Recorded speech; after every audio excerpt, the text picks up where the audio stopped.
Okay, so thank you. That was such a nice introduction. I really appreciate it. Thank you so much. And thank you all for being here. Is everybody ready for back to school?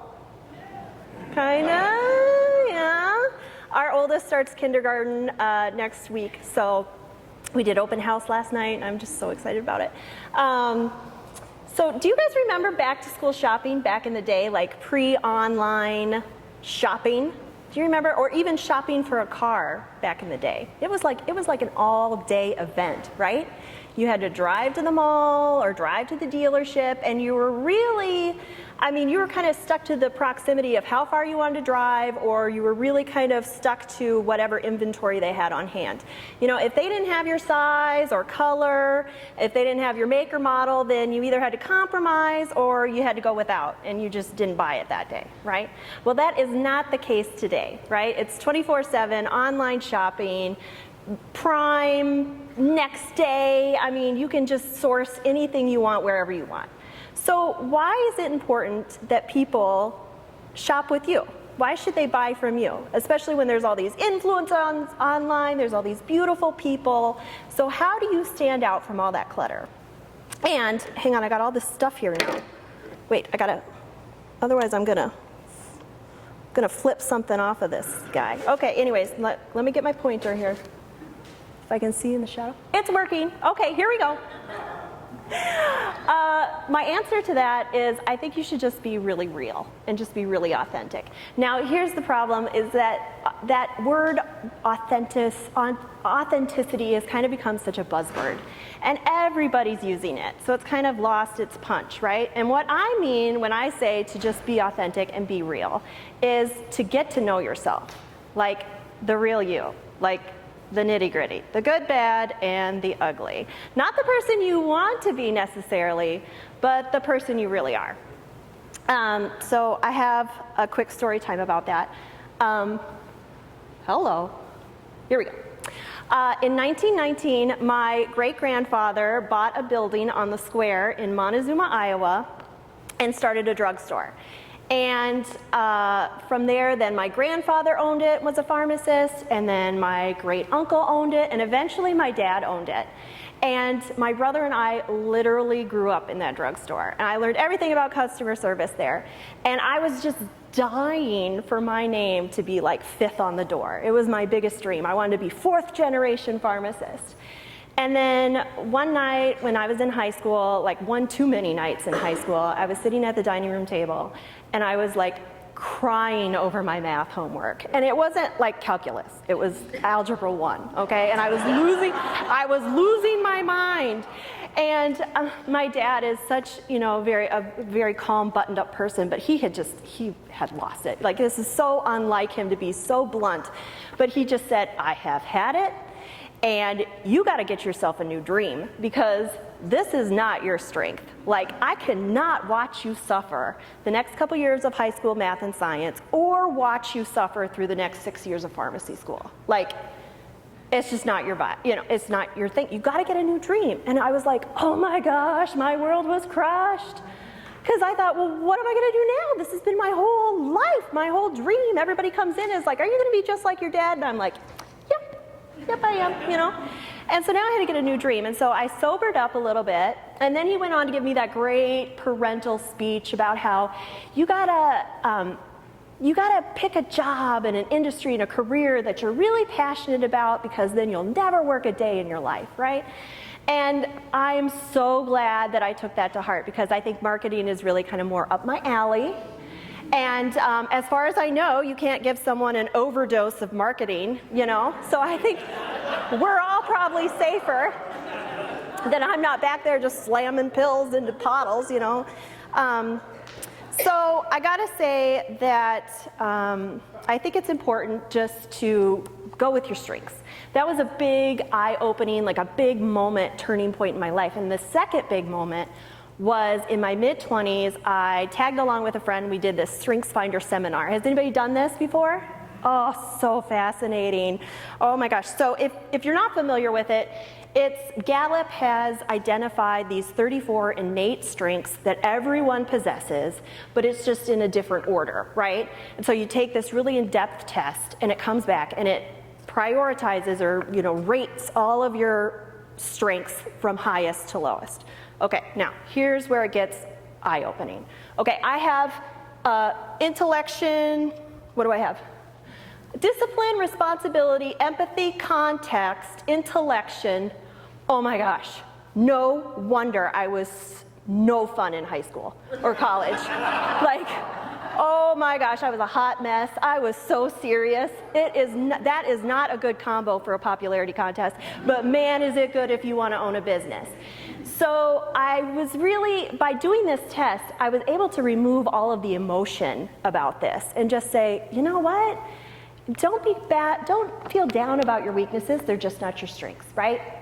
Now you'll notice that I'm really good at executing and strategic thinker, which is amazing for a creative because we kind of get a bad rap for being kind of like flighty, you know what I mean? And I'm flighty, but I can bring it down if I need to, And so now I can advertise myself without blowing smoke and just saying, if you want to type I creative, I'm your gal, call me.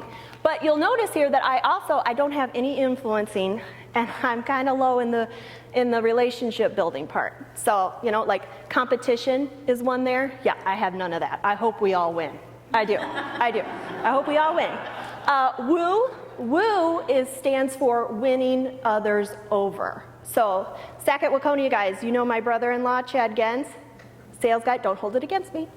Sales guy, that guy has got woo out the wazoo. I mean, he can talk me into stuff that I would never do. We just got back from a big trip up from Alaska. He talked me into eating raw oysters.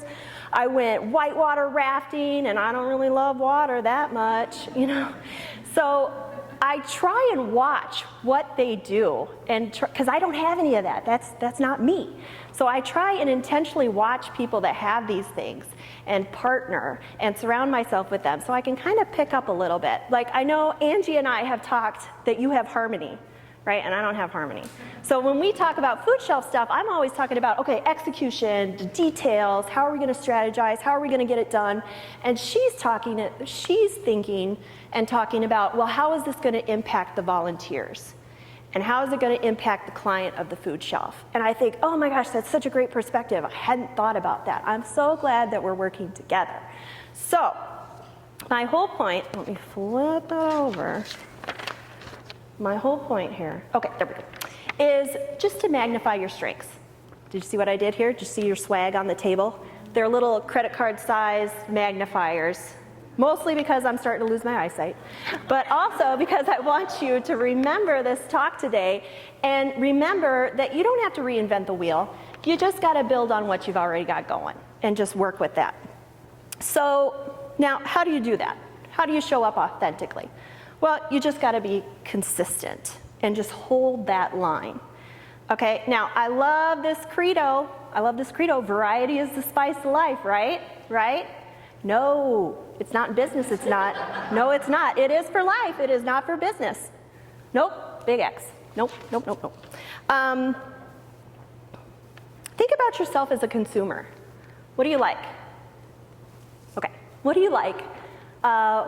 Think about companies or people that you've done multiple transactions with. Why do you keep going back?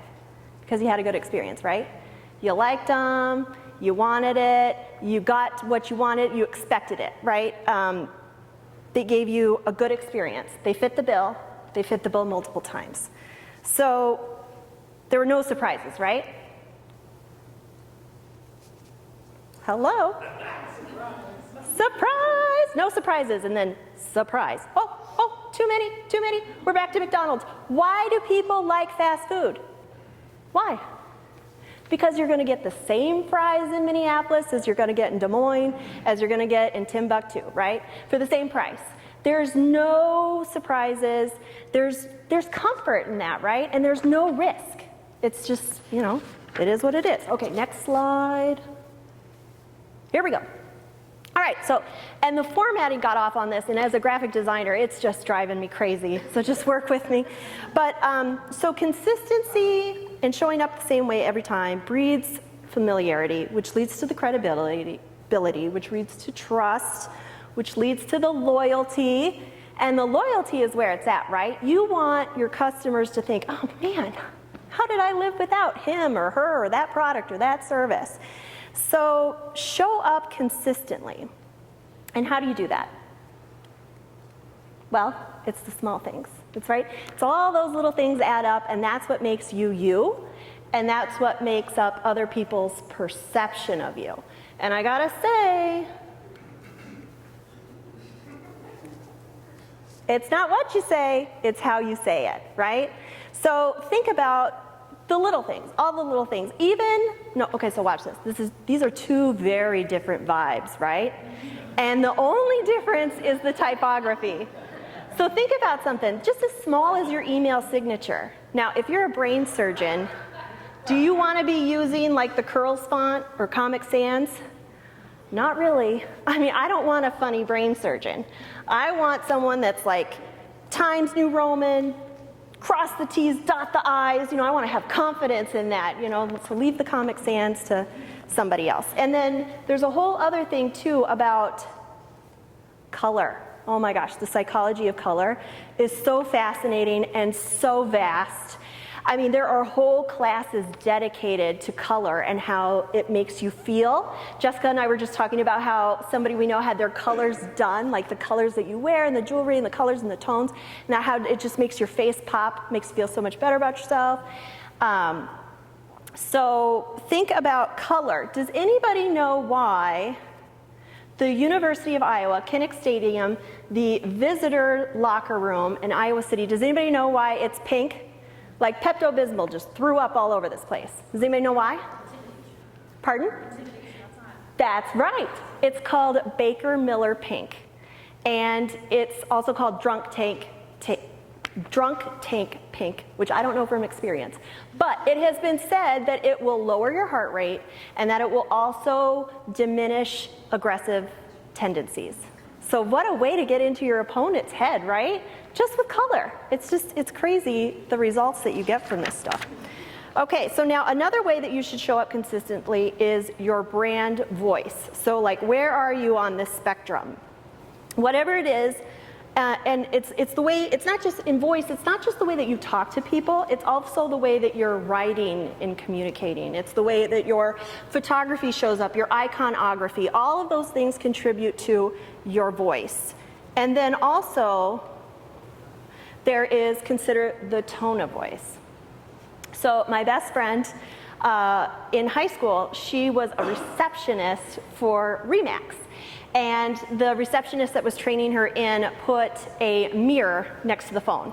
And she was instructed that before she could answer the phone, she had to look at the mirror, smile, and then she had to answer the phone, right? Because people can hear the inflection in your voice. People can hear and know that you're smiling, even if they can't see you. Even though Zoom is a thing now, you got to make sure that whether you're on the first call of the morning or if you're on the last call of the morning, it might be someone's first impression of you. So you need to make sure that it's consistent, you're showing up the way you want to show up. Now, moving on, but still on the topic of communication here, my personal theory is there's no such thing as too much communication. Just ask my husband, because he has been known to say that I talk enough for the both of us, which is true, but however, we all know that there is a big difference between talking just to talk and to hear yourself talk and actual communication, right? So when you're talking to people and when there's nothing worse than getting excited about something, about making a purchase, you've got your money out, you're ready to spend, and then all of a sudden, nobody's getting back to you, and you have all these questions, and then you have all this doubt, right? Like this happened to me like 2 or 3 weeks ago. I was trying to source some vendors for a client of mine, and no one was responding. And I know that it's so busy, it's a busy time of year, and everybody is understaffed. But really, you gotta manage that expectation. I hate that phrase, manage the expectation. It just sounds so awful, but there's just no other way to really say that. That's exactly what you gotta do. From your onboarding to your offboarding, you gotta make sure that your employees, your customers, everybody, there's no question. They know exactly what the next step is. Especially if you have those Gen Z clients, if that's your client base, because they have never seen a phone connected to a wall. They have never shopped not without internet in their pocket. They are used to that instant gratification world. And if you don't respond to them immediately, they're just going to Google somebody else and they're going to move on. And then you've kind of missed the boat. They might not give you a second chance. So be cognitive of that. Okay, so now that we've squared you all away, now that you're all squared away, I have news. You're not the main character. I know, wah wah. But so who is the main character? Jesus. Well, Jesus. Jesus is a good one. He's on the top of my list. Who else? It's who's ever buying what you're selling, right? Or it's whoever your referral partners are, whoever you're networking with. As far as networking goes, I just want to give a shout out to Lynn Lauman. Oh my gosh, she is the networking queen. I've learned so much from you because honestly, whenever we're closing out a conversation together, Lynn will always ask me, so what can I do for you? Like, is there anything you need? What are you looking for? How can I help? And I love that because I can kind of be like, well, since you asked, I'm looking for this. Because we all have been to those we've all been to networking events before or business events where you walk up to somebody that you kind of know but you don't really know. And they are like, oh, hey, how are you? And you're kind of like, oh, I'm good, busy, real busy, And then if you just kind of leave it like that, it never goes anywhere. But if you just ask the question and say, hey, what are you looking for? Who's your best client? How do you want to repeat that? Can I introduce you to someone in my network? Then it's just good for everybody. So do that. Now, moving on. Now, I know that this is pretty deep for a Thursday afternoon, right? But stay with me here. Okay, so at the bottom of what your needs are, you need air, water, all that good stuff, right? Then you need shelter and safety. But really, what do we all need? What do we all want? You just want to be noticed, right? You just want to be seen. You just want to be appreciated, right? And so I think a little appreciation goes a long way. We want to be something you're a part of something that's bigger than yourself. Hello, Jesus. You know what I mean? Like, here we are. So, here, I love this. Next slide. Okay, has anybody heard this phrase? You catch more bees with honey than vinegar. I heard this so much growing up, especially during my artsy, anti-establishment, like, whatever phase that was. I don't know, I'm glad that's over. But I was kind of rebellious. But I think that an acknowledgement, appreciation, a little gratitude, I think it all goes a long way. And I have to tell you about this, something that happened to me maybe a month ago. I had a meeting in Minneapolis, and so I was going to stop at this posh bakery, kind of treat myself. And it was crowded, it was loud, it was kind of dark in there, and you kind of walked up to a counter and you ordered, and I really wasn't impressed with how everybody else was interacting. And so when I got up to the counter to order, there was like a mid-20s guy, and he looked at me and he was kind of like, hi, how are you? And I stopped and I looked him in the eye and I said, I'm really good, how are you today? And oh my gosh, it was crazy. Like, his eyes just kind of lit up all of a sudden. It made me stop and pause. And so that's why I'm telling you about it, because it really surprised the heck out of me. And he stopped and he was just like, I'm good, how are you? Like, thank you. And then he was like, well, may I take your order? And I said, yeah, I want this, and then may I also have a glass, because it was like self-serve drinks over here. He took the glass and he slid it across and he said, here you go, I'm not going to charge you today. And I said, what? You don't have to do that, thank you, I really appreciate it, that's so nice. And then I tipped him, because I was already money ahead, so I figured, hey, tip you good. Now, while I still identify as a 120-pound blonde, I know that ship has sailed, okay? This guy was not hitting on me. I'm taken. I think he was honestly just really appreciative that I saw him, that he was not just a means to me getting my snack. He was just a nice guy. So anyways, that if you're out and about today, if you're ordering something, if you're at Target pickup, especially if it's a young kid that's just, a little shy, hasn't really got a ton of experience, doesn't really know themselves yet, is trying to find their way in the world, look them in the eye and just say, hey, what's up? How's it going? You know, be that nerd. Reach out. Okay, now, and get creative with your gratitude. Okay, watch this. Okay, so a couple of months ago, I was introduced to this guy who posted. His name is Kevin Donlin. It got cut up. Kevin and I were introduced because we're both in marketing. A mutual friend thought we would be good referral partners because we're both in marketing, but we do different things. So Kevin and I got on a marketing call, and he was just such a great guy. He was so generous with his time. He gave me so many good advice and things like that, and then he was generous with his network. He said that he'd introduced me to a couple of other people that I really appreciated. So when we got off the phone, I got my branded stationery out, and I wrote a thank you note and sent it in the mail, and then didn't think anything of it. Then the next week, I get a notification on my phone from LinkedIn, like, oh, Kevin Donlin has tagged you in something, and I'm like, whoa, what's that all about? So I open it up. He had taken a picture of my thank you note and posted it, saying something along the lines of, real appreciation means a lot. How many times a week does someone do something nice for you? And took a picture of it. And then 2 days later, he wrote LinkedIn has this new newsletter feature. He wrote a newsletter about it too. And so now this post didn't get a ton of interactions. It was like 7 likes, 3 comments, 1 share. That was me. But it's like, it was like, you know, but I looked back at his profile. He had 5,400 followers. So I made some sort of an impression on Kevin, and now up to, I mean, it's a possibility that up to 5,400 people could have been like, well, who's this Danielle girl? And then here's just another close-up, because my handwriting is terrible. I mean, I probably would have made a really good pharmacist just on handwriting alone. But I'm here to tell you that even though the handwriting is bad, just show up and do it anyways. And here's another pro tip.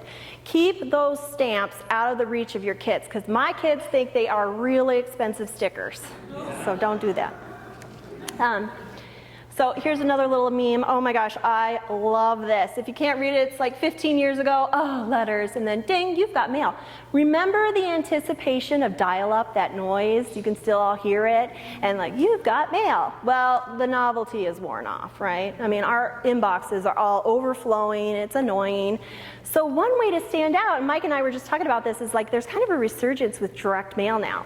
Now, direct mail, unfortunately, it doesn't have the capabilities to track, you know, like all the digital stuff has, you know, a line of stuff that you can look back on, see who clicked on it, who responded, which is kind of creepy, but it's very cool at the same time. So there's a resurgence of direct mail. And yes, it's more expensive. It's going to take more manpower to get it out the door, but it's going to be more impactful. And you can switch it up.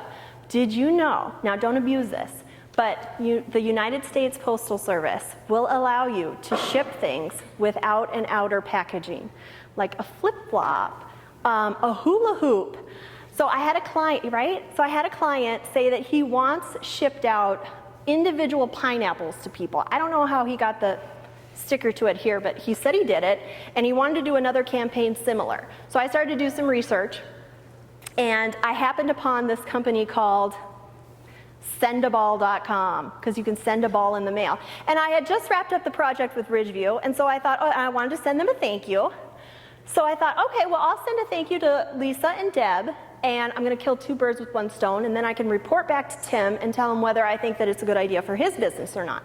So I got the ball, and I had them write on it, it was a ball working with you, Danielle Alexander Design. Now, I'm quirky, so it's on brand for me. It worked. And then that week, I watched my web traffic, my analytics, and I noticed that there was an uptick, because I think everybody that had seen this was like, you know, from the mail room, you know, from the post office to the mail room at Ridgeview to whoever saw it in your office, because what are you going to do with a balloon? I played with it. It was great. Oh, good. I'm glad it worked. So it worked out, you know. Oh, good. I'm glad. You want to delight your customers. You want to delight your referral sources. That's the whole point. And I have a whole other list of things, tried and true websites. If you want to send thank yous to people, reach out to me, let me know, and I've got some good ones. So put yourself out there. And how often are you putting yourself out there? So I just started reading a book a couple days ago. It's called Invisible Influence. And they did a study. It's a professor from the University of Pittsburgh, psych professor. He teaches in a large auditorium with stadium seating.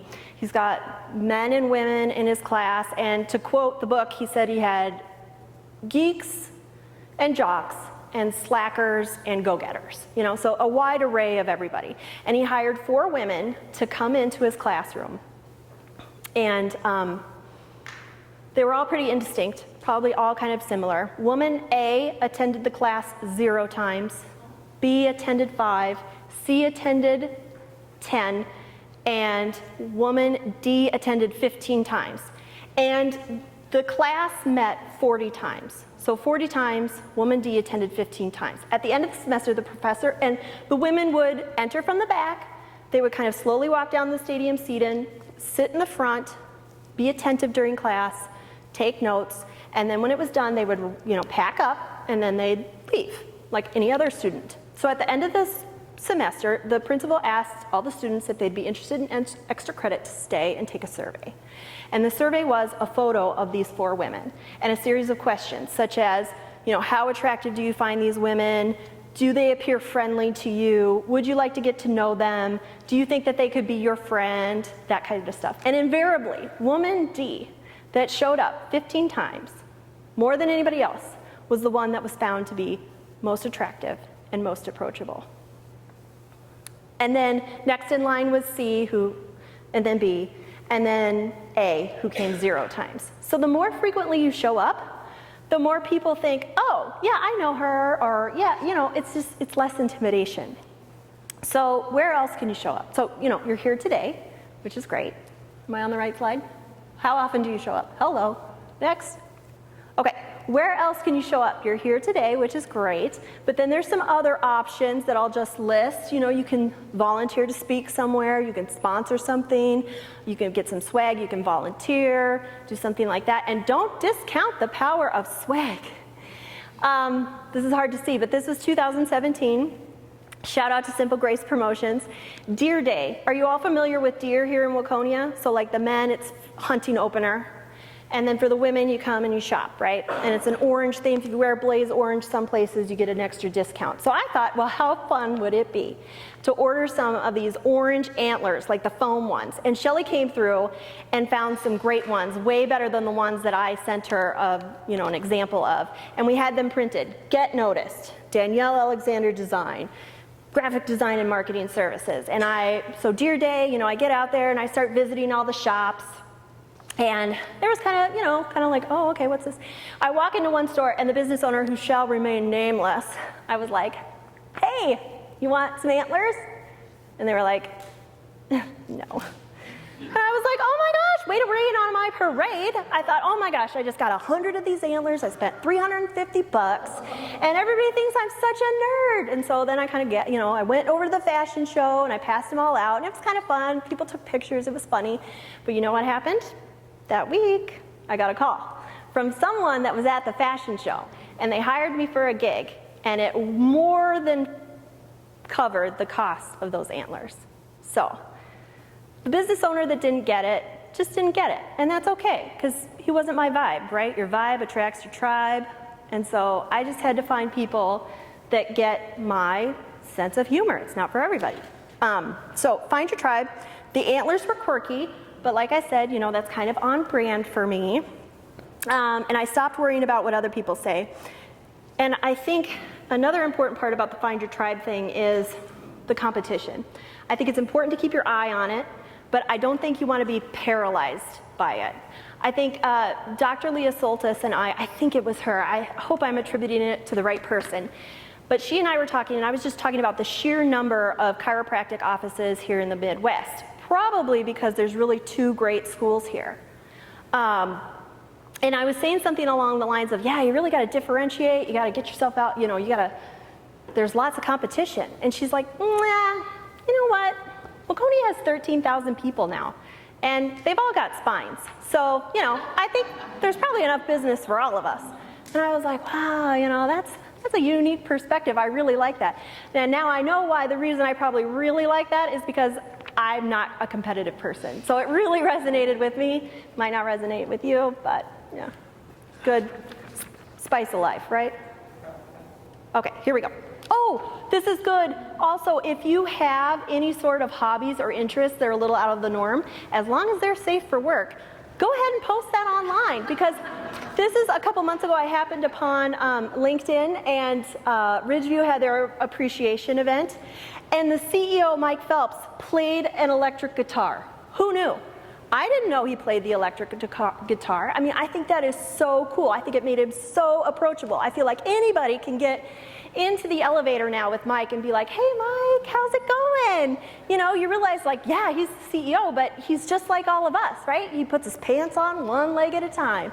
I know that Gary has an International Scout, is it what you're putting together? And I love old cars, and he plays in a band, and I wouldn't have known that had I not volunteered to be a chamber ambassador. So, you know, now when people ask me, oh, hey, I'm gonna buy a house, I need a mortgage, and I'm probably gonna say like, well, hey, I really like Gary personally, or I like Danielle because she's, you know, good name.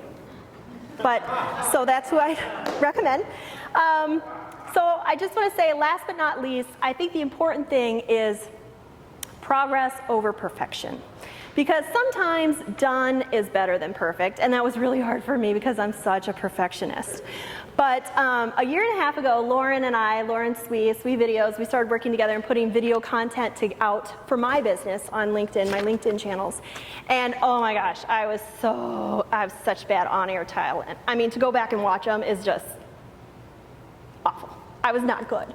And I almost wanted to quit. But then I started to get more comfortable, and then I kind of thought, well, you know, I could do this. I started to get better feedback, and then the pandemic, you know, the pandemic had happened. Pre-pandemic, all my business had been kind of local fair people that I had actually met and interacted with. Well, by putting video on, I was able to show people my expertise and my personality, and I was able to reach my connections of my connection. You know what I mean? So now I have businesses that I'm working with from Virginia and from Texas. The first call I had with the person from Texas, when she reached out to me, she said, oh my gosh, I feel like I know you. I've been watching your videos, and I feel like we already have a rapport. And I said, okay, I don't know you from Adam, but if you feel that way and you want to pay me money, I am down. Sign me up. You know what I mean? So I guess you know, feel the fear and do it anyway, and put yourself out there. So if I had to sum up this entire talk, it would be with these three things.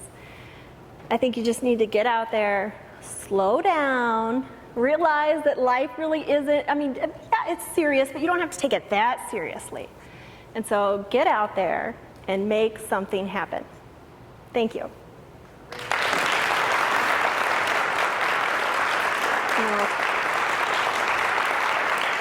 And I'll turn this off because people are tired. Taking Brittany off. Oh, thank you.